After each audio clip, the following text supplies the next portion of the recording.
Surgery లేకుండా sciatica, spondylitis, frozen shoulder కి కేవలం 45 నిమిషాలలో నొప్పి లేని అత్యాధునిక చికిత్స ప్రాణ pain clinic. Block buster hit తో కుర్రాల క్రష్ బ్యూటీగా మారిన ఓ హీరోయిన్ కెరియర్ ఎవ్వరూ ఊహించలేనంత హైకి వెళ్తుంది అని అనుకున్నారంతా.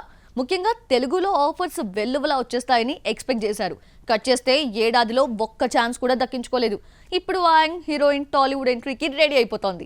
ఇంతకీ ఆ మేడం ఎవరో చూద్దామా? ప్రేమలతో ఓవర్ నైట్ స్టార్ బ్యూటీగా మారిపోయింది మలయాళ కుట్టి మమితా బైజు.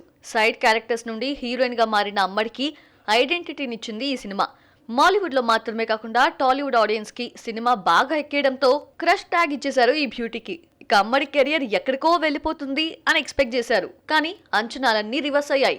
ప్రేమలో తర్వాత మమిత కేవలం రెబల్ అనే తమిళ్ మూవీ మాత్రమే చేయగలిగింది. అది కూడా బాక్సాఫీస్ వద్ద బోల్తా కొట్టింది. హర్ అనే సినిమాలో క్యామియో అపియరెన్స్ తో సరిపెట్టేసింది మలయాళ కుట్టి. ప్రేమలో రిలీజ్ అయి ఏడాది కావస్తున్నా హైప్ వచ్చినంత ఇదిగా ఆఫర్స్ రాలేదు. ప్రెసెంట్ మేడం చేతిలో ఇలయ దళపతి విజయ్ జననాయగన్ అలాగే విష్ణు విశాల్ ప్రాజెక్టులు మాత్రమే ఉన్నాయి. మిగిలిన మలయాళ భామల్లాగా టాలీవుడ్ లో మమిత రేంజ్ స్కైని దాటేస్తుందని ఎక్స్పెక్ట్ చేశారు. కానీ ఒక్కటి సెట్ చేసుకోలేదు ఈ మేడం.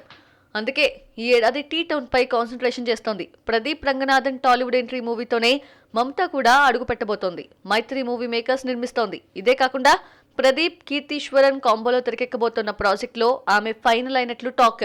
మొన్నటి వరకు రవితేజ సరసన టాక్ నడిచింది. కానీ ఇప్పుడు తూచం తెలుస్తోంది. మరి మైత్రి మూవీ మేకర్స్ లో కన్ఫర్మో కాదో అనౌన్స్మెంట్ వచ్చే వరకు ఆగాల్సిందే.